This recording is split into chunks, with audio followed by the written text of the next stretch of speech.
Sa part niyo sir sa DICT, ito unang tanong sir, sa part niyo sa DICT, para sa inyo sir, okay ba? Maganda po ba yung maidudulot nitong artificial intelligence sa buhay natin, sa mga students, sa mga workers? Sa inyo sir, ano yung masasabi niyo dito, Sir Clint? Ano sir, maganda sir yung pagpo-promote ng AI kapag nagamit siya sa maayos na paraan po. Actually sir, ah, iwasan natin na, di ba may assignment na binigay tapos copy-paste lang tapos i-enter agad. Hindi ganun yung paggamit po ng AI, hindi ganun yung Mm-mm. paggamit ng ChatGPT, Google Gemini, yan. Ah, dapat tayo ang nagtitrain sa mga AI. Kaya yun nga, kaya may mga settings sila na kapag pinindot mo yung settings doon, tayo ang nagbibigay ng mga conditions na tinatawag or kung hanggang saan lang yung limit na pwedeng i-provide ng AI. At dapat talaga kapag nagbibigay ng prompt, yung Mm-mm. tinatawag, kumbaga lahat ng questions na itatanong mo, dapat specific yung hinihingi mo para specific din yung ibibigay sa yung sagot.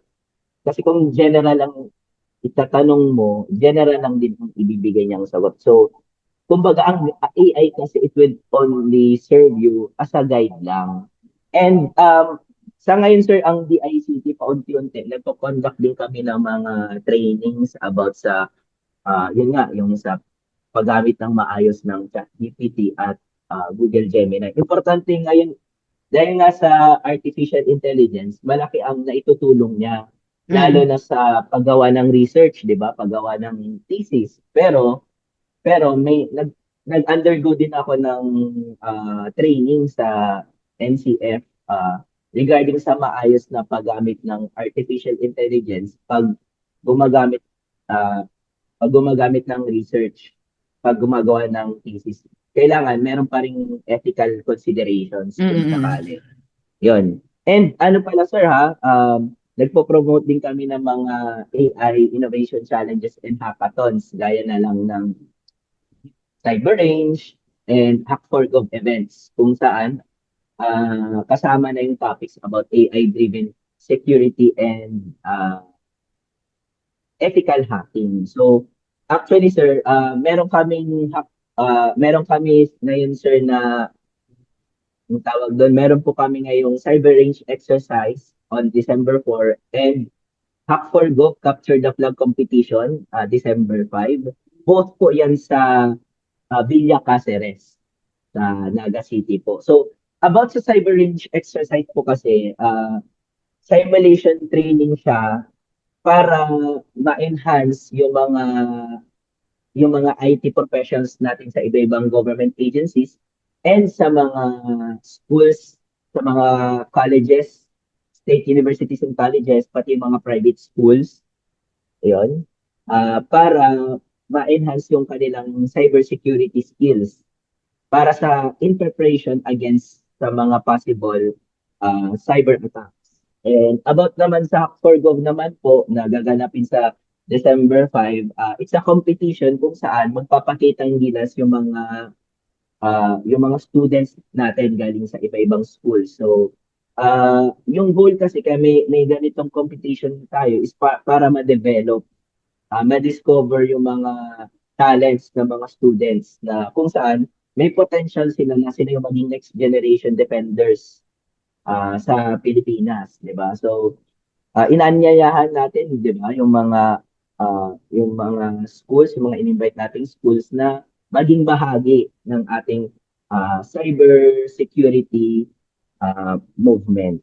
Mm. 'Yun po. Opo, opo. Ito sir, dahil malapit nang matapos yung oras, mahingi ko ulit ang inyo sir naman na paalala regarding sa mga tao kung sakaling gagamit sila ng artificial intelligence. Sige sir, bigay ko sa inyo ulit ang link niyo po. Sige. Clarify ko lang sir, no, regarding po sa question. Opo, Sige po, opo, opo. hihingi po ulit. Sige po. Mm. Hingi po ako ulit ng clarification po regarding po sa question niyo po, sir. Ay, opo, opo.